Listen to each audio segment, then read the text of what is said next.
Welcome to Midnight Movie Talk live from Los Angeles. I'm Erick Weber, your host on this Sunday night. It is box office time. It's the Sunday evening box office discussion, aka the SIBO.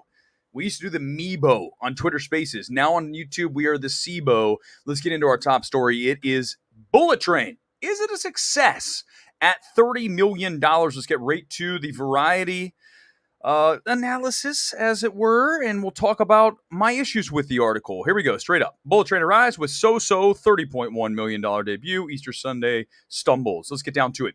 Bullet Train, a John Wickian romp with Brad Pitt in the aisle seat, arrived in theaters $30.1 million. Enough to top the domestic box office. It was number one. We know that. Now, right after this is written by Brett Lang, their reporter, film reporter. It's a middling result, giving Bullet Train's $90 million price tag and Pitt star power, okay? A big film like this with a lot of expectation should have had stronger debut. Jeff Bach, senior media analyst with Exhibitor Relations, ERC, on Twitter. That said, there's not a lot of competition in August, so Bullet Train should have a good window to make its mark in the coming weeks. Okay, here we go. You guys ready? Fasten your seatbelts. First things first. This is a film that is rated R. Okay? Instantly, we squeeze the scope of our available audience. 2, this opening is almost identical to The Lost City, which was a PG-13 movie with Brad Pitt in a supporting role, but Sandra Bullock is the star, opened at 30.5. So this is really close to The Lost City, and we all thought, that was fine, that was good. Granted, the budget here is about 20 plus million more, but when we're talking about The Lost City at 30.5 and here 30.1, wait a second, what are we doing here? Because again, one's rated R, one's rated PG-13. Therefore, I say, no way, this is fine. This is a decent number. Now, did I want it at 35 or higher? Yes, I'm not going to argue that, but I'm also not going to say so-so. And I'm also going to remember a bunch of things. Here we go. These are the things you're going to get here that other people don't understand. And I want to say this as I get into it. Jeff Bach, we followed each other for a long time on Twitter. I got into it with him the other day about this very film when he compared it to Once Upon a Time in Hollywood. Now, the only comparison between those two films is they open about the same time and Brad Pitt is in both films. We know that Hollywood is a Quentin Tarantino film. Once Upon a Time in Hollywood. Quentin Tarantino is a brand. So, right off the bat, we have a director with a lot more cachet than David Leitch, who is at Bullet Train. I hate the comparison. I do not think it's even close to being accurate, okay? Also, that was an awards movie, so a lot of people were very excited to see it because they knew it would be in the running for Oscars, and it was, as we know. Bullet Train is not that, okay? That is one of the reasons, among many, I do not like the comparison other than Brad Pitt and they open at the same time. That's not good enough, okay? That's 1. 2, this is a film that opened this past weekend, as we know. So obvious, right? But here's the real deal. The Lost City opened back in March, okay? At 30.5. This is at 30.1. And we're right in the same ballpark. Now, here's why The Lost City had a huge advantage. 1, it was PG-13. 2, it was first to market, okay? Going back to March, we had so few options at the multiplex, and people were ready to go again. We saw that really start to come with The Batman. Before that, No Way Home, but The Batman opened big and had those successive weekends, and now is at like 770 million worldwide. Lost City was right after that, and it was right in that period where people were ready to go back to movie theaters, and they were excited to do so.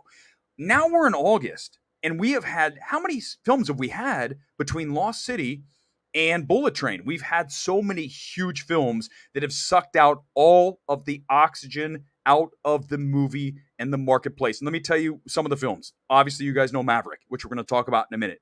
Dominion, Minions, Doctor Strange, Thor, Black Phone, Elvis, on and on and on. Now, why am I mentioning all these films?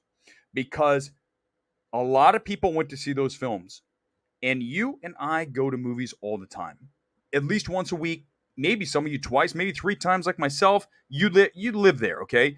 Not everybody does that. Most people go once in a while, maybe once every few weeks, maybe even once every few months.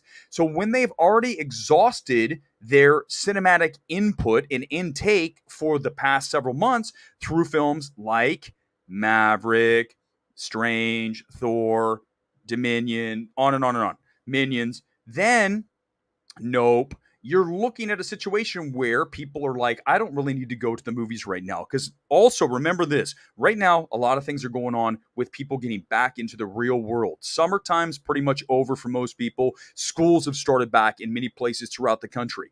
Here in LA, I believe it starts back this coming week. So you have people thinking about that. You've got football. Preseason football was on the other night. That's another thing that chips away at your potential audience. You have everyone kind of going back into the routines, and it's going to be a dead zone here in August and September. So remember that. August films are always going to be a little bit under where they should be if they were at any other time, because it's just not the prime time for the movie-going audience. So with all of those lenses in place and placing it right directly on top of Bullet Train, it is a perfectly fine opening at 30 million. Worldwide, it's at 62 million after one weekend. Brad Pitt's huge all over the world, major star. Okay, some could argue that he's bigger overseas than he is here in the States at this point. Japan loves Brad Pitt. Korea loves Brad Pitt. So he will travel, and this film will do very well overseas. So you look at a final end number for a worldwide of maybe, let's say, 200 million. The budget here is 90. So this isn't a total fail for Sony. And I just don't love the calling this a so-so or middling debut, as Variety put it. Because again, through all those reasons I just told you, it's not bad, okay? Let's get into the comments. Let's do a few and see how you guys view this thing. Because I'm telling you, I feel like it's a decent opening. It's not great, but it's also not middling, okay? Middling would be 22 million. This is at 30. We'll see what happens over the next few weeks. I argue it's a success because it's opening on par with another movie starring Brad Pitt and Sandra Bullock, Lost City. It's basically the same number. Only remember, Lost City PG-13, this is R. That's a big deal. That's not a little thing. Okay, no competition till Beast or Barbarian. It'll hit 100 million domestic. Next weekend is like almost nothing. I think Bodies expand. So we're going to talk about why A24. Why did they not do that this weekend? But it's going to expand, so then everyone will get a chance to see the really almost really painful to watch Bodies. We'll talk about that as well. But when you look at it, it has a very nice little ramp here, and it's going to roll right into the next few weeks, and it shouldn't have a lot of major competition. So Lonely Lizard, I think that's good. Kevin Davis, Bullet Train domestic box office, 115 to 120. Those are fine numbers. Again, it's good. Now, I understand that some people wanted to see this thing go at like 55, 60, 70, whatever. We're at the end of summer. I can't stress enough that when people go to the movies, and they've gone a bunch over the summer, and all the films I just listed, is people just go, I'm going to do something else. And Bullet Train doesn't have that real, I've got to run out and see Bullet Train. It almost feels like a movie you can watch a few weeks from now and be okay with it. Again, not us, not the cinephiles, but the average person who just is like, it looks kind of cool. I'll check it out, but I'm not in a rush. Okay. So that's why I think it'll do okay and should hold very well over the next few weeks. But again, we're in August, so we're done with the big movies until we get to Halloween Kills. So over the next 2 months, we're not going to have much to talk about when it comes to box office. In fact, we're probably going to have to cut Midnight Movie Talk down to like literally 2 nights a week. What are we going to talk about? There's nothing going on. No movies to discuss. Nick, good evening to you. Seeing Bullet Train tomorrow, my guess is seeing the same trailer over and over again became nauseating to the mainstream. Brad Pitt gets butts in seats, though. I don't think he does as much as he did, Nick. Now, this is still a star. But Brad Pitt's not a name that Gen Z cares about, do they? I mean, really? I mean, they probably know the name, but they probably go, who's that old dude, right? Because, I mean, he's pushing 55, right? I think he's about 55. So they start to say, wait, old guy, I don't want to watch this movie. And there wasn't really anyone else in here. Zazie Beetz is in the movie, if you might have heard, but it's a really small thing. There's no one in this film that really generates that younger buzz. So for you and me, Brad Pitt, huge. Love Ad Astra. Obviously, Once Upon a Time in Hollywood. Whatever he's in, I want to see. I think he makes really cool choices. And I really enjoy this film, especially David Leitch's direction. But to the average person, they're not that compelled to run to the theater to see Bullet Train. So I think we need to settle down on opening weekend here a little bit more. We're going to put opening weekend lesson its value on Bullet Train more than we would on some other films like, let's say, a Dominion or anything that we had from this past summer, Thor. You really want to see people run out to see those because they're event films. Bullet Train's not an event film, right? So I don't like the comparisons where they say, "Oh, this is a middling or so-so debut."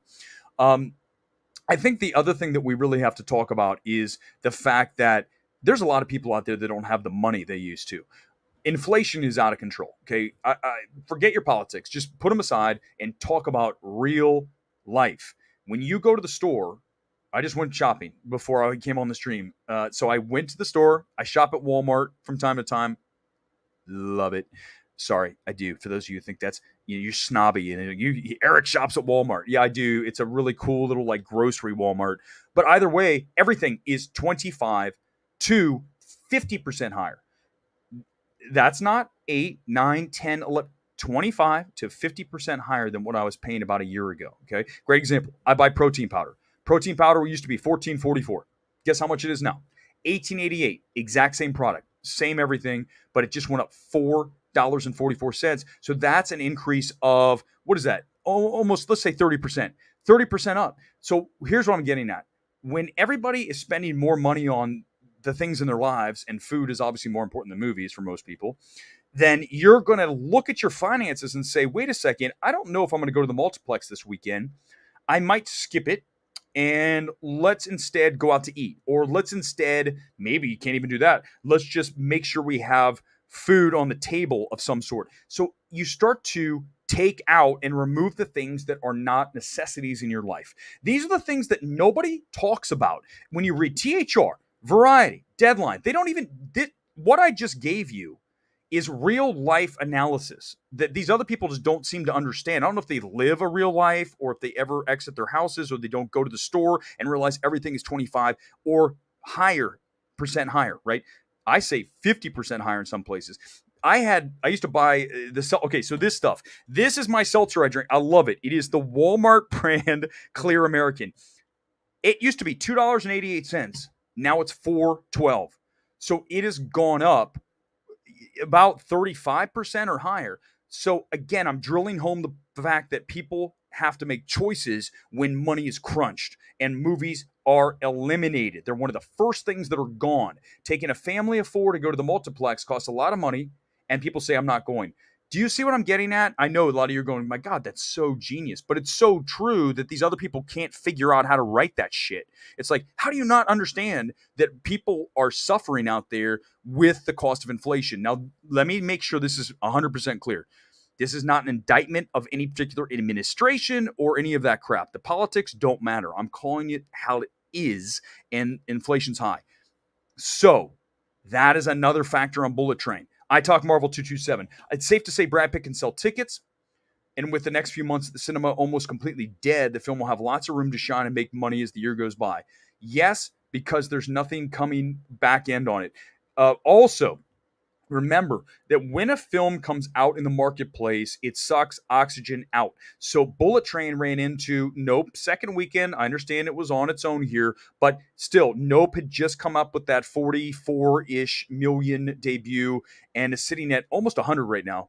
So anytime you have a movie that is sucking oxygen out of the marketplace that is similar, so I would say the audience for Nope, some of those people are the same audience for Bullet Train, then you remove those people for a few weeks. So maybe they'll see Bullet Train next week. Maybe Bullet Train just wasn't as compelling as Sony wanted to make it. I think it's a very fun movie. Again, love David Leitch's direction, Brad Pitt, aw shucks delivery, really strong. But is it compelling where people want to run out to see it? That is another issue. But again, 30 million is fine, given all the reasons. And I enumerated how many reasons have I given you why this is an okay opening. Instead, you have somebody who calls themselves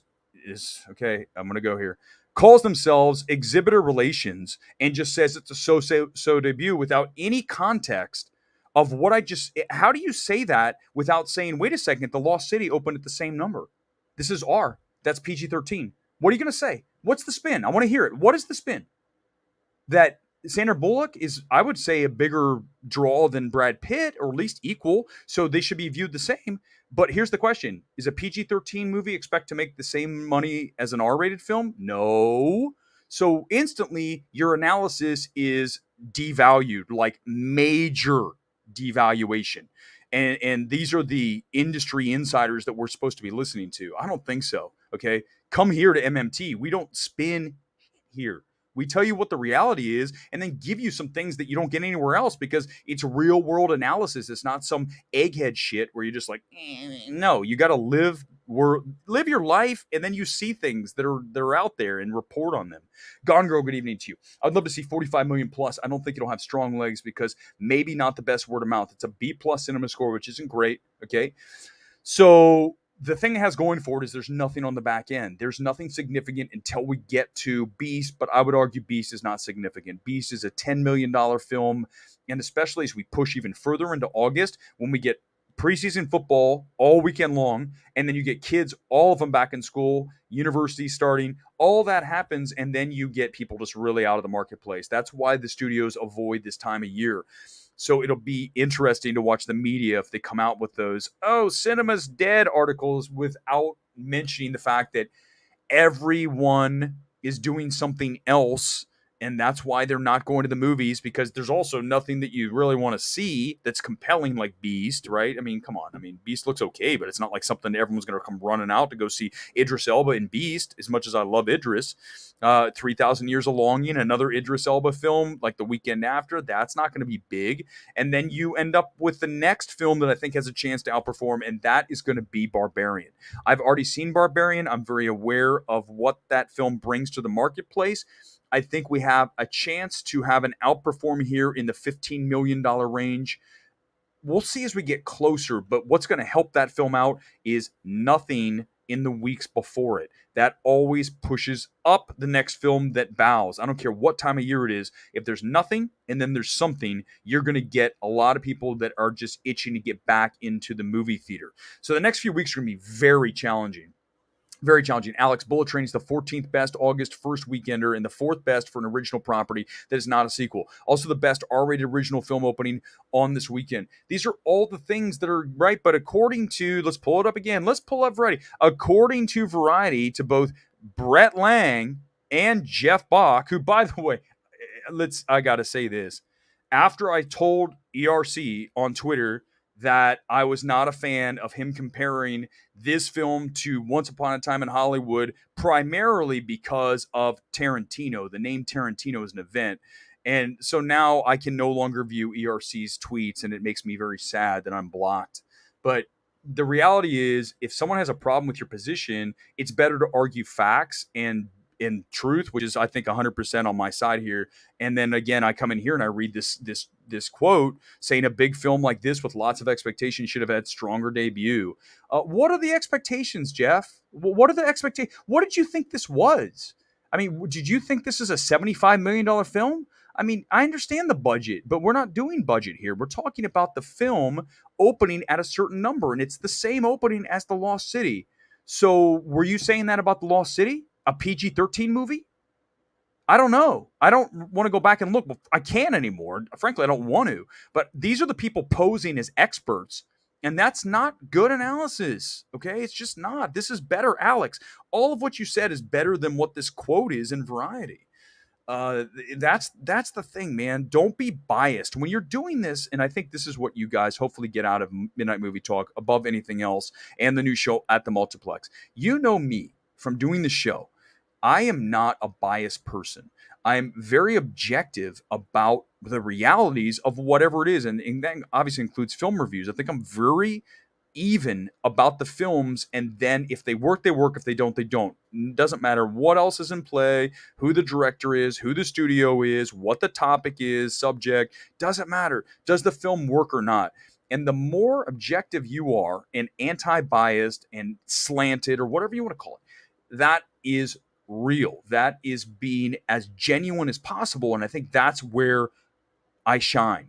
And I think that more people need to look into that approach. And I understand you might think you know something, but always be open to someone telling you, wait a second, maybe this. And that's why I love having you guys come on here and talk about comments, is that there's a lot of things that you guys discuss that I go, yeah, that's right. Like, Alex, that's a great comment you just threw in there. Eric saw Bullet Train Saturday night. Loved the high energy, ornate storyline and comedic violence. However, it played on for a bit too long. 9 out of 10. My call was this: the screenplay needs to be de-charactered. There needs to be at least one, maybe two characters extracted. Okay, goodbye, cut out. Also, the whole runtime needs to be crunched about 15 minutes, 10 to 15. It's a better film. And it always gets back to this for almost every film we talk about, doesn't it? Too long, maybe too much of something, everything, everywhere, all at once. Too long, too much of everything. So these are things that almost happen all the time, so I'm so used to it here. But I did have fun with it, and I love that you enjoyed it, because I agree. I think it's a very strong, very entertaining film, and David Leitch's direction straight up urinates all over the Gray Man. I mean, it is almost an embarrassment. If you were to watch and show someone the Gray Man and then instantly Bullet Train, just on directorial merits, you'd go, wow, wait a second, hold on, which movie was 200 million? The Gray Man. Which film was edited like one of the worst films ever? The Gray Man. And then you have the Bullet Train here at 90 million that is just really zippily directed, as it were, and the pacing is just great. The screenplay's not as strong as the direction, but for me, remember, direction will always win the day. It'll always be the number one thing I look for. Let's go to another topic. One more here, and then we'll go to the next topic. Aaliyah, good evening to you. Go ahead. Let's go, Aaliyah. Audiences seem tougher on films now. Cinema score for recent films. I do think there's something in the theory that Top Gun Maverick reminded the general public to expect more quality. Yes, and because it is such a great film, right? Everybody who sees Maverick loves it, except for Scott Mendelson, who is wrong, but I still like Scott Mendelson, and I won't say bad things about him, but he's wrong about Top Gun Maverick. This is a really great film across the board. It's why it's going to be an Oscars candidate in so many categories, not just Best Picture, but really you look at, for me, cinematography, editing, Tom Cruise. If you want to take a supporting, I'd go John Hamm. You've also got Val Kilmer, small scene, but there's been people nominated for even smaller scenes, okay? So you can do that. There's a lot of things here, and the reason is it's great. It did remind a lot of people that film should be at a very high level. I mean, that's why they went. That's why it's at now. By the way, let's pull it up as we do this. It's perfect, goes right into it. Maverick is now the 7th biggest movie all time, soaring past Titanic. Let's pull up the very latest from Box Office Mojo. As much as I listen, I don't love Box Office Mojo as much as I used to, but it's still the best source for box office. So we go to it. Let's go to worldwide. Let's go up to the top. Maverick is now sitting at $1.352 billion worldwide. Domestic now is 662.5. That number gives us 7th place, taking Titanic, kicking it to the curb. Goodbye. And now you're looking at Maverick. So you brought back so many people to movie theaters with this film. The next time we're going to get another Maverick is going to be a very long time. Okay, this is a phenomenon. We're not going to see it again tomorrow, the next week, even in the next, I would say, year, maybe two. It's just one of these films that we're not going to get all the time. So don't expect another film to come in here and put up a $1.3 billion and still climbing number. Okay, that's just not going to happen. I mean, it's just insane. Let's go down some of the movies. Now, we mentioned, okay, so this will be good as we're on the page.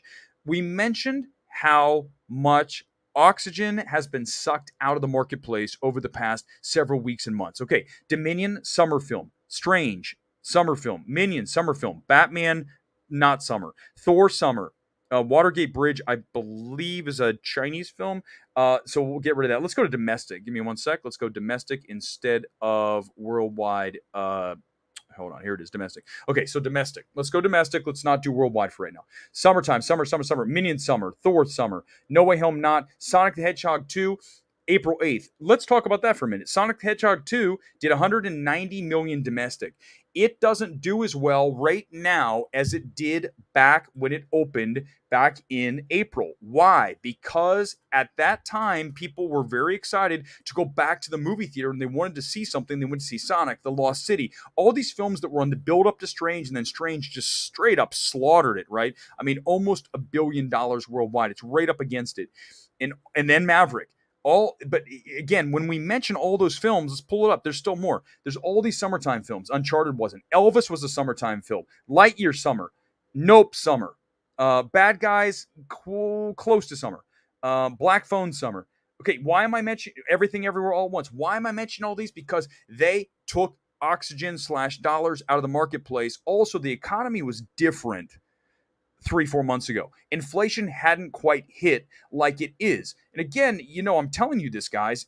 I'm apolitical as much as possible. I am balanced, so I don't really care if it's a Biden or Trump thing. I'm just telling you the reality is everything is 25% or more higher at the grocery store, which most people go to the grocery store and buy groceries. Therefore, you're losing 30% of your money. If you are now 30% down in money, what are you going to cut? You're going to cut movies. You're going to cut Netflix. You're going to cut all this extraneous stuff that doesn't matter, right? It's not the necessities. So once you get rid of that, that's where something like Bullet Train doesn't do as well. If Bullet Train opens in April, it's a $40 million film. That's how confident I am in the difference in the marketplace now versus then. This is not just a product of being in August. It's a product of being at the tail end of a ton of films that did really great numbers throughout the entire summer, and then you have this film at the end that people are kind of burnt on movie theaters. They need to regenerate. We talk about MCU all the time, right? MCU needs time to regenerate interest in their product. So good news, they have a few months now until Black Panther. They need it.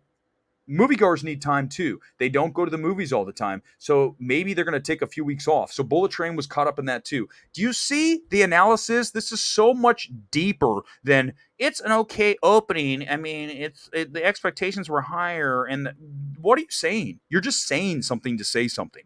I just literally gave you exact reasons of what just happened in the marketplace. And to ignore the fact that people are paying 25 to 50% more for some things, okay? Not just gas, which by the way, thank God, it's coming down, but everything else at the store is more. Tell me, go to a restaurant, you're going to pay more for whatever it is. Our beers over at Yard House, where we go over and we have our drinks before we go in for movie Twitter meetups over at AMC Burbank, they're now up $1. Okay, so that's a 33% increase, okay, based on the old price. This all matters. Let's get into another topic, and then we'll get some comments here. Bodies platform. Now, this weekend, what does that mean? A24 decided to release Bodies in New York and LA, 6 locations, one of them being down the street here at Burbank. It did very well, about $38,000 per screen. That's a really solid number. The full number was like 270, I want to say, million. Maybe it was 230, whatever, somewhere in the 200,000 range. That's only 2 cities, 6 spots. This coming weekend, they're going to go wide with it. That's what we call platforming. You start on the coast, and then you build up to get to everybody. They did this with Everything Everywhere All at Once, Marcel the Shell. They did not do this with X, okay? Earlier in the year, they let X just go wide. And I think that this was a better path. The X path was the path you wanted to do with Bodies. How many of you went to go to the movies this weekend or looked in your local, whatever you use, Fandango, and you go, I want to see Bodies. It's not playing anywhere near you. And you're like, wait a second. A24 has been advertising this movie. The buzz is there. Social media is on fire for this film, and it's not out. Bad move. A24 messed this up. A24 should have gone wide everywhere this weekend. Not New York, LA, every single market in the United States. The X approach, not the Everything Everywhere All at Once approach. Why? Because it had buzz. You do not want to come on the back end. You don't want to be on the back end of buzz. You want to be in the right there when it hits. You want to right on top of the wave. And now the film is actually going to feel for a lot of you like, oh, everyone was already talking about Bodies, those New York, LA people, and now it's going to be in Dallas. That's not wise. I don't know what A24 was thinking here. I don't like the call. Okay. So those are my thoughts on everything. Let's get into tonight's kit, and then we'll get into comments. Tonight's kit is AFC Bournemouth. By the way, the first EPL, they come in, they get promoted from the Championship to the Premier League, and they get a win over Aston Villa. Not 2-0, okay? 2-0. Fantastic. One of my favorite kits right here, Bournemouth. All right, let's get into the comments here on this Sunday. Anything goes. Let's do it. Todd Thatcher, good evening to you. Haven't gone to Bodies experience yet, but they did watch They, Them this evening, and not good. I've heard that film is not great. I didn't watch it. Again, remember how I talk about this? Streaming films lose cachet with me. I don't feel the allure to bother, especially when I hear that the film is not great. I did see some people really like it. That makes me want to say, I want to watch it, because I love nothing more than everyone says something's great and you watch it and go, what? Like Everything Everywhere All at Once for me, Bodies. I told you I went into Bodies Bodies thinking I think I might like this film, and I came out of it really with a headache and did not enjoy very much of that film at all. And then I had to put my reaction out there, and everyone else like, it's at 98% Rotten Tomatoes. You're not right. Okay, wait just a second. Go look at Rotten Tomatoes. What's happened? The scores dropped, and also the big outlets are all on me with the Rotten score. New York Times, LA Times, New Yorker, all three saying it's rotten. And not just rotten, but one just like, yeah, bad. So that's what I love to see is I love having getting your back, right? When you come out there and everyone's like, you're wrong. No, wait a second. Here's some other people. That said, I'm not saying I need that, but I'm also going to take it. There's nothing wrong with it. Todd, let me know what you think. I don't think I'm going to watch they them. I love shopping at Walmart. Used to go there. Walmart gets a bad name. Okay, people say Walmart. It's where trashy people, whatever you want to say, shop. Okay, lower class. That's the reality that people think about Walmart. Now, I do go to the Walmart over in Burbank. It's super busy. It's like the only Walmart in LA that's near everyone, and so everyone goes to that one. So it's always slammed. The one I go to is down in Orange County. It's almost like a grocery store. They have just the basics. Love it. And the prices are always very good. But again, why did I bring it up tonight? Not to say that I go shop at Walmart. The fact that everything I buy is 25 to 30 or more percent higher. Therefore, I don't have the same money I used to have. And that means everybody else doesn't have the same money they used to have. I'm a movie person. If they're not a movie person, they're not going to the movies. They're like, we're not going. I have no more money. I spent all my money at the grocery and at the gas station, so we're not going to do that. I'm going to cancel A-List. I'm going to cancel Netflix. I'm going to not go to the movies. These are the things that get removed first, right? You're not going to get rid of your food. You're going to get rid of your movies. I mean, it's just basic stuff. So, yeah, Walmart rocks, man. The prices are good. Ken Murray, good evening to you. Hear you. Ken is like I want you to be a regular, Ken. You're the man. At some point, I'm going to bring you on because I told you, Ken and I sat near each other, maybe not next to each other, near each other at so many press screenings in Boston. I mean, it had to be over 100, okay? Because I went to every one and Ken was at every one. So it's great to be talking to Ken again. He's fantastic. I heard wait, hold on. Kim Kardashian broke up with Pete Davidson because she watched by. You know what? Okay. You know what's funny? That's good, but here's what I think. Okay, listen to this. Stars love to bring up publicity when they need publicity. So this is publicity, right? Him breaking up with her or her breaking up with him is publicity for both. What perfect timing than to announce that you're breaking up when one of the two of you has a movie that is debuting. You don't think that is coincidental / timed / perfect? You got to see these things, right? You got to see things how they are. And I think that's another thing that we do well here on MMT. Tell me, did anyone else say that? They announced their breakup the same weekend that Bodies opened in New York and LA so they can get a little bit of a push and go, oh, that's right, Pete Davidson's in Bodies. That's how this town works. They work the system. It's smart. I mean, I give them credit. Day 31 for Thor 4 in theaters. We should know in a few days if it's going to go to Disney+. Disney says nothing, maybe an indication of the new theatrical window strategy. You know what I say about this, Aaliyah? Don't tell people when you're going to put it on streaming because that way they say, well, then I'm not going to go to the movies. I'll wait. But if you don't tell them and you leave it open, nebulous, then you just go, oh, I don't know when it's coming out. And then you maybe go, oh, I'll just go see it in theaters. I don't want to wait any longer. And then if you would have waited like another day, they're like Disney Plus next week. Don't tell people when your movie's going to stream. Perfect example is Maverick. They did tell people when it's going to stream, but 4 months, 120 days, that's how you do it. You make people go to the movies to see your movie. If you want to max your theatrical cash, you don't tell people when your movie's going to be available at home. It's basic like economics here. So we'll find out. But I really like the fact that it's not coming out and Disney's, playing a little poker here. Superhero movies. For me, the Twins stole the show. Brad was solid. Anytime the Twins were on the screen, very good. Also, Little Girl was a great idea. There's a lot of really cool things in here, but I love Brian Tyree Henry above everything. Of all the supporting characters in Bullet Train, Brian Tyree Henry and what he does with Thomas the Train. So I've watched lots of Thomas the Train videos. My kids were little, and he's talking about someone's a diesel, and I go, my God, this is for me. Now, if you don't watch Thomas the Train, you're going to go, I don't know about this. It's not working for me. But for me, what Brian Tyree Henry, his whole mindset of everyone is a Thomas the Tank Engine character in life is great. I loved it. And he's so good. Brian Tyree Henry will have an Oscar in his hand sooner than later. No question about it. But I'm glad you liked it. Superhero movies. Good call. Gone Girl, again, I don't hate bodies as much as you do. It's still bad, especially the first 20 minutes. Rachel Sennott, is that how you say it? As Alice is pretty good for the most part.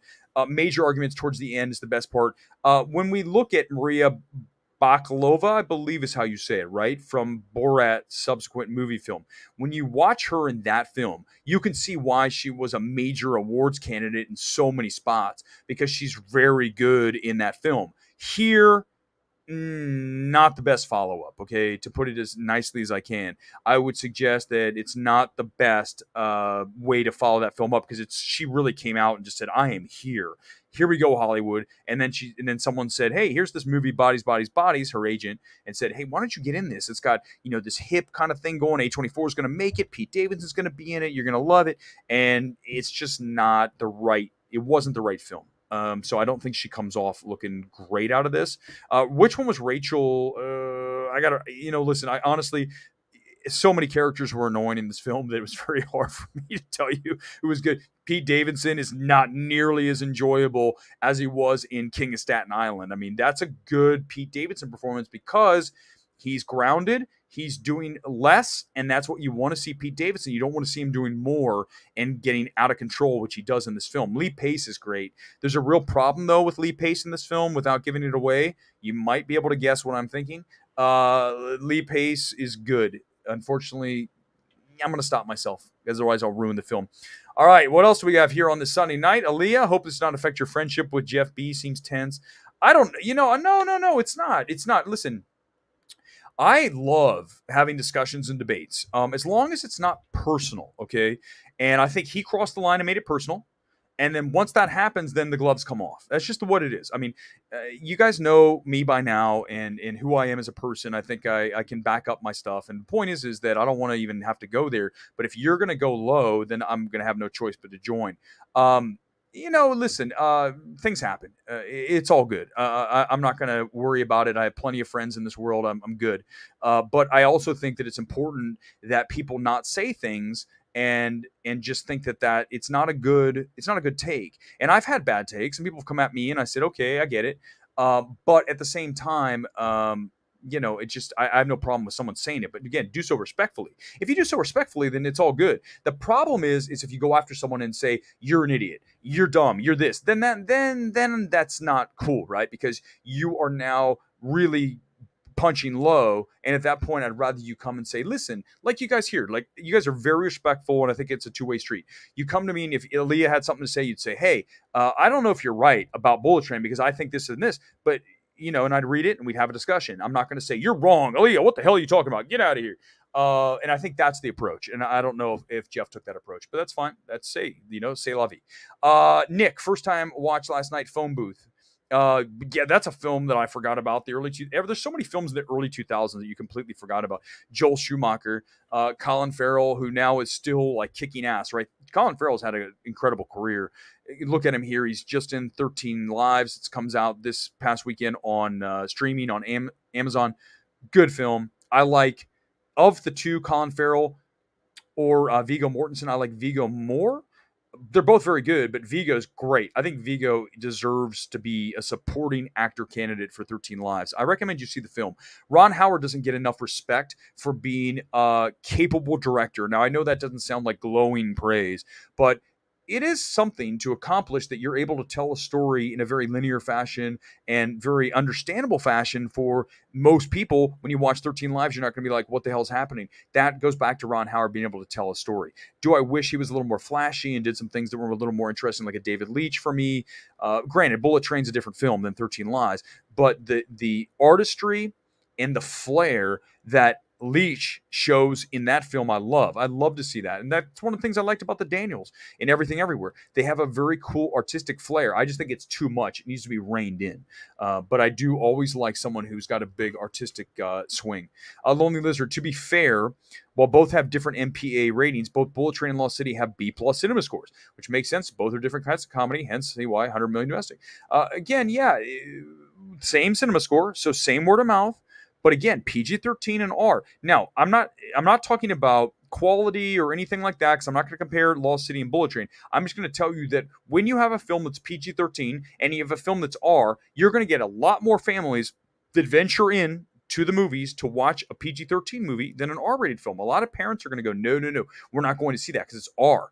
But it's PG-13, you're like, let's go check it out. So you instantly restrict, literally restrict, you restrict a large portion of your audience when you go to R. So there's another reason why you're going to sit here and tell me that The Lost City was okay at 30.5 and Bullet Train was so-so / middling at 30.1, R-rated versus PG-13. How can you do that with good conscience? And that's the thing we do here. You gotta call this shit out. And now I'm gonna get angry. Watch out. Weber's gonna start throwing things. I thought you and Jeff were friends. No way they bought. Yeah, listen, Kevin, I don't know what to tell you. I mean, I don't listen. I do block people on Twitter, but let me tell you when that happens. When you are disrespectful and nasty, then I'm gonna do it. Otherwise, no. I'm not going to do it because there's no reason, because you can disagree, but again, it's how you do that. And I think we need to talk to each other with some level of decorum. Okay. Now, if you decide to go below the belt, that's a different story. It is what it is. I'm not that's not this stream is not about the drama, but yeah, it is what it is. I mean, I'm not going to worry about it. And the truth of it is that, I've got my own thing. I got my own ideas about this. I don't need to be told things that, frankly, I don't think are right. And that's another thing that it's not that big a deal. Now, Mendelsohn, if Mendelsohn blocked me, I would say, oh man, what did I do wrong? Because Mendelsohn is just awesome. He's just a good person and a good guy. I'm not saying that someone else isn't. I'm just saying Mendelsohn's like super cool, and he's not the kind of guy who would ever, like, if you did have a problem with him, he'd be okay. He would know how to handle it, and I think that's a very important thing that you need to have. And that's something I've learned. I mean, listen, when I first started really tweeting about films, 5+ years ago, I mean, I've been doing it for a while, but let's just say really hardcore. I wasn't the same. And I think you learn what the best approach is. And I think the best approach is always to be civil, unless someone decides not to be civil. And I think that goes back to Roadhouse, right? Patrick Swayze, one of his 3 rules: be nice until it's time not to be nice, right? So that's the thing, is I will be nice, but if you decide to cross the line, then we're going to have a problem. Okay. So it's that simple. And then you do block somebody. So yeah, it is what it is. Moving on. All good. Ian, as much as I'm dreading Cinema's Dead articles, I feel it's good to prove them wrong. Again, since Black Panther, when it opens to 200, it could, because it's going to have the time it needs to re-energize audiences, and all of this downtime is going to help out the next film. The next film up that's big is going to be Barbarian. Now, is it big 50 million? No. Is it big 30 million? No. Is it big 15+ million? Yes, which is a lot higher than a lot of people have right now. But I've seen the film. I know that average moviegoers will like it, okay? So it'll get a solid cinema score for horror, which means B+, is my guess. I have issues with the film, and we'll discuss that as it gets closer. The problem with me discussing Barbarian, and the reason I haven't gone too much into it, is that it's the kind of film that if I start breaking down the issues I have, it's from a screenplay perspective. And when I start doing that, then we're talking about spoilers. So when that happens, I've got to kind of pull my punches. So I'm going to wait until you guys see Barbarian on the 9th of September. And then we will have a discussion with spoilers, and I'll tell you what my problems are. But you have to see the film. If you don't see Barbarian, you're not going to get what I'm going to say. I want you to see it and then tell me if you see the same things I do. That's what I love to see, is when someone else goes, I see exactly what you're saying, this, and this. That's what we do here. So yeah, Ian, I'm sure we're going to get more of those. Are you going to see the movie Fall? Yeah, here's the thing. Okay, so good question. Fall comes out next week. Marketing is non-existent because Lionsgate is not really big on pumping tons of cash into their movies. I mean, Lionsgate hasn't had a huge hit like John Wick. John Wick was big for Lionsgate. I'd have to look at some others recently. God, the last big Lionsgate film, any of the John Wick films. But I've got to think they've had films that were okay, but nothing like huge.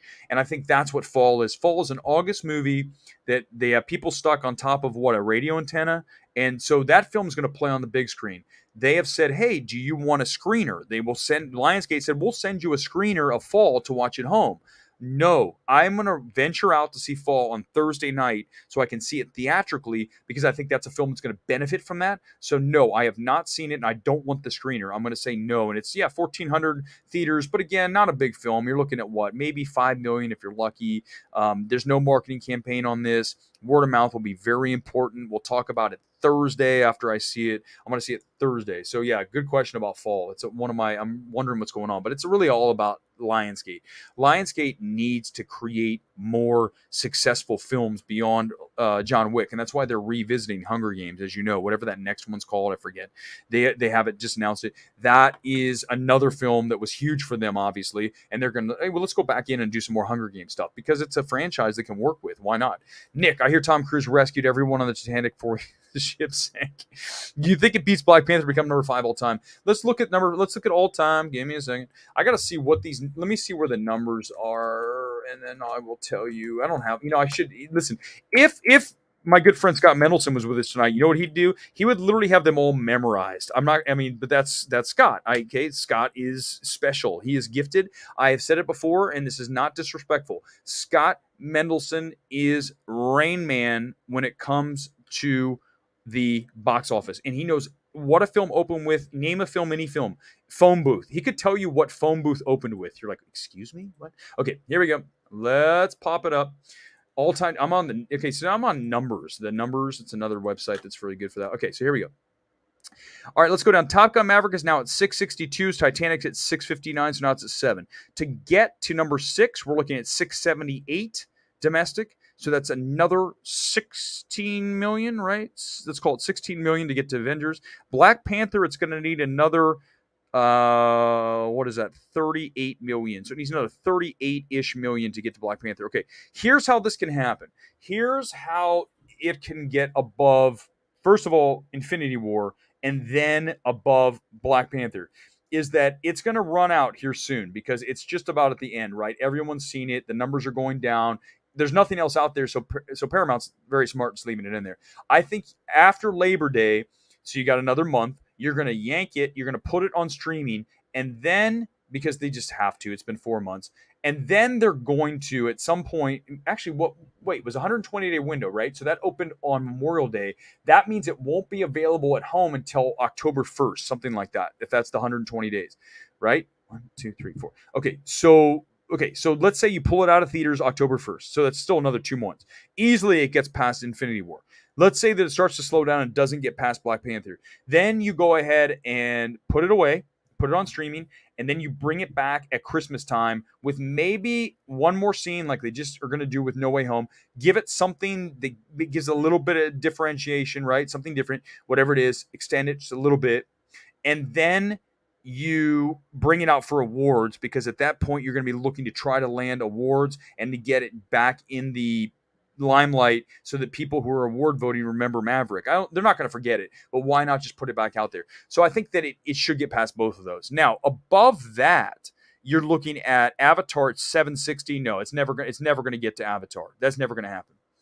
So yeah, I think it beats Black Panther, and it'll take probably until December to do that. It's my guess because that's on the 2nd when they reload it. If you reload Maverick with a new scene in Christmas time, why not? Even if it's just a little bit, maybe you get another 5 million there. Maybe it's 10 million. Who knows? People regenerate interest in Top Gun Maverick and say, let's see it one more time. And especially if they give it an IMAX, RDX, what is it? No, 40X, whatever, Regal. I don't ever go to Regal. I need to get educated. I need to go to Regal and learn all of their screens because I know all of AMC's screens. Prime, Dolby, IMAX. Put it in those theaters, the LPF, large premium format screens, right? PLF, premium large format, whichever you want to go. So that is the IMAX, Dolby, 40X, all that stuff. Then you get people to come back out because they're like, oh, not only get to see it on the big screen, see it on IMAX. The Bowie documentary, Moon Age Daydream. I just saw it the other night down at Raleigh Studios here in LA. I love the film. It's really great, but it's going to have an IMAX release in September. I can't wait to see it again, and I'm going to wait until it's on IMAX because it is the kind of film that is going to be unbelievable on a gigantic screen with super loud sound. The Bowie doc will be an Oscars contender. I am 100% certain of that, but I don't want to get too much into it. We got another month. I've seen some films that aren't out for another month. It's kind of hard to, you want to talk about them, but you have to just put them away and then bring them back out as we get closer. Jeff, good evening to you. Welcome to the channel. 10 years ago, I wrote a screenplay about a skyscraper filled with assassins. Bullet Train was exactly what I was going for. Better my script. So yeah, I adore it. It is like that, right? I mean, listen, Hollywood does so many things that are like this, right? We've seen a lot of these things. What was the Ryan Reynolds assassin one where all the people, Seven Samurais? I'm forgetting the name of it. Someone tell me in the comments. There's been a lot of films like this. So there's really hard to find something that's original now. And I think, by the way, that's one of the problems I have with Barbarian. I don't want to say what, but I just mentioned it's not as original as I would have hoped. So that is something we have to discuss, but I can't tell you what and why until you see Barbarian. But I know when you see it, I hope you'll be able to see the same thing because I'll be like, hell yeah, right? Like, nope. I got you. If you see what I see in Barbarian, I'll be like, gold star for everybody. Smoking Aces, thank you. There's also another one, Ken, thank you. Smoking Aces. That's the one with Ryan Reynolds. So there's a lot of films like that, but I'm glad you liked it, Jeff. Welcome to the channel, by the way. Good to have you. Jennifer, hope you had a great weekend. You think Maverick will be the movie of the year? Ultimately, there's no film that's going to beat it box office wise, and I think it has a real shot to do well at the Oscars in the Best Picture category because it is such a phenomenon that everyone loves the film. Everyone loves Tom Cruise in Hollywood, okay? I really believe that, even though there's the Scientology stuff, I don't hear a lot of that out here. It's mostly Tom Cruise kicks ass. So when you get to that point, you're talking about people want to award and give riches, essentially award riches, to Tom Cruise and to Top Gun Maverick. I wouldn't be surprised if Top Gun Maverick ends up very close, if not winning Best Picture. And I know that sounds insane to some of you, but it also sounded insane when I called it a Best Picture candidate when I came out of it, okay? Which I did here on MMT, because I said, this is going to be loved by everyone. And I was right. So this is going to happen again. This is a film that will be a major Oscars contender. I promise you that. Okay, I run awardsace.com. Go visit.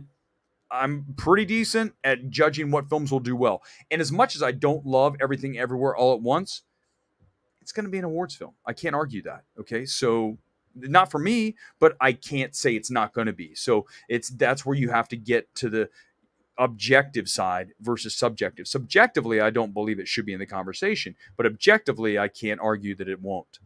Back in the day, you buy a ticket for PG-13 and sneak into R. I did it all the time. All the time. In fact, we did that for Lost Boys. Lost Boys was R. Correct me if I'm wrong. Lost Boys was R. I bought tickets for something else and we walked down because once you get past the ticket taker at any theater, do you think anyone's ever checked? I mean, no one comes. Have you ever been to a movie where in the old days, first of all, in the old days, there were no seats that were, you didn't have an assigned seat. Okay. So you would just go in and sit down. And there's still a few places like that, but most places now you are in D10. You are in F21. So you have your seat. But when's the last time you ever saw someone come into a movie theater after you went past the usher and they come up and say, "Sir, can I see your ticket? Ma'am, can I see your ticket?" Never, because they don't do that. They have to clean up things. They got to sell tickets. They got to, obviously sell popcorn and drinks. They don't have time to go around and make sure that once you get past that first person, you're good. You could walk into any movie you want. Hell, let's be honest with each other. You could go to 5 movies in a day. I mean, you couldn't do it all the time, but you could literally go in and then just literally go from one auditorium to the next for an entire day. Maybe you guys have done that. No one's going to jam you on that. No one's going to go, wait a second. So yeah, I think that's very possible. All right, let's see. 7-minute warning. I should give you the 10-minute warning. 7-minute warning here on the Sunday. Bring your heat. Bring it now. Aaliyah, being devil's advocate, Lost City cost 60. I mentioned that on the top, Aaliyah. I do want to mention, I did say it's about 20 million, 22 million more.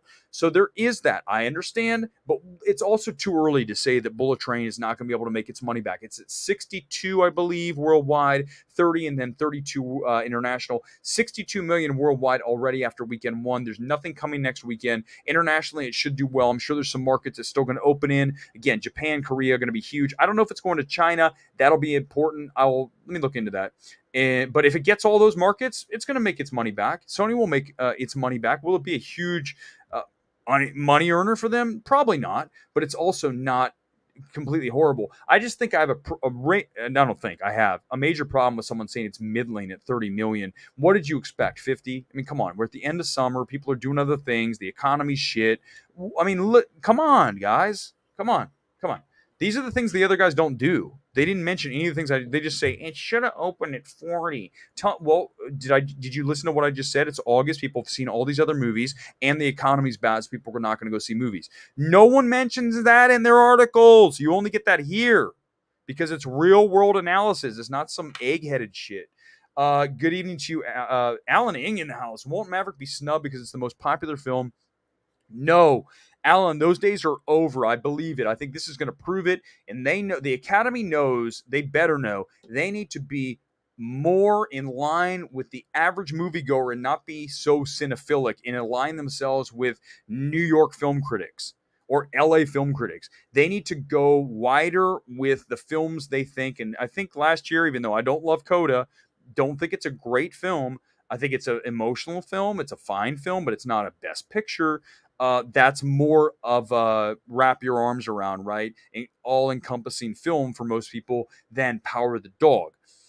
Now, no chance that Top Gun Maverick doesn't get a lot of love. I'm just telling you, Alan. I don't, even though it's a good point, it isn't pretentious, but I think that this is the year that unpretentious does well at the Oscars, therefore Top Gun Maverick.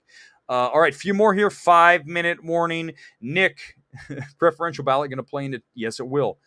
Look what happened with Coda. Two vastly different films with Power of the Dog and Coda, and look what won preferential ballot. Let's go over it quickly. If you don't know preferential ballot, it means you're going to have 10 films in front of you. You're going to rank them in order of your preference. So your number one film is number 1, 2, all the way down. So the 10th film on your list would be the film you have ranked the lowest. For me, let's just assume that we have 10 films. Maverick and Everything Everywhere All at Once are on the ballot. And right now, if I'm filling out a preferential ballot, I'm putting Maverick 1 and I'm putting Everything Everywhere at 10. So on a preferential ballot, for me, EEAAO does not do nearly as well because it's in the 10th spot. Maverick gets more points at the number 1 spot. Any film that comes in with like 30+% of the number 1%, I think maybe it's 50. It might be 50. I got to double check this. It's not quite award season, so I'm a little bit rusty. Once it comes in at some high number with everyone has it number 1, you could actually have it win right off the bat on the preferential ballot. That could be Maverick. Maverick's going to be so high on the preferential ballot. Can you imagine someone putting Maverick at the 10 spot? That's why it's important to have a really well-liked film by everybody, which is Maverick. So that's a great call. Jeff again. Eric, I suspect will have a forthcoming theatrical renaissance. Netflix is flailing, no question. Streaming is dull. People want experiences. If theaters play it right, lower prices, cough, cough, slam dunk. The problem theaters are going to have going forward is product, compelling product, okay? For the next 2 months, they're in real trouble. But that's not their fault. It's Hollywood's fault for not supplying them something. But it is August. Don't ever forget, there's very few August breakout hits. I can think of one that comes, I always mention this, there's more, but Guardians of the Galaxy. That comes out in early August, I think it was about this time, and it popped in, obviously, because it was so great, but Marvel didn't even think that was going to happen. So theaters need product, and they also need the economy to come back down. They cannot have prices be 25 to 30% higher for everybody because then you cut things out of your life. 3-minute warning. Alan Ing, my theater was understaffed, so don't even check. They don't even check your ticket. You just walk in. Alan, first of all, you know I don't trust you, so I wouldn't trust you. Alan's about as trustworthy as it gets. That's weird. So they just literally just come in. You just walk in. You have to go to the front. And then what theater is that? Is it like a small little place? Must be. All right. 2-minute warning. 2-minute warning. Okay. Sorry. Thank you. It's okay. Aaliyah. Yeah, I did mention that. I did mention the budget was $22 million. So I see fair and balanced. Oh, Lord. He just said it. Forget what those other people say. Fair and balanced. I do like I like that term. I'm not saying I like the people that say it. I'm just saying I like the term. Eric, you can't do that anymore. They come in and know you have booked that ticket. Okay, yes. Okay, yes, but unless it's sold out, you just move to another seat, right? Or you sit in the front where no one ever is. So you see, yes, I would agree. If you're sitting in someone else's seat, you got a problem. But no one's going to run and tell the manager, right? You're just going to get up and move. I'm not telling you how to beat the system. If AMC or Regal comes after me after this, I'm just telling you that they're not going to bust you. It's just not going to happen.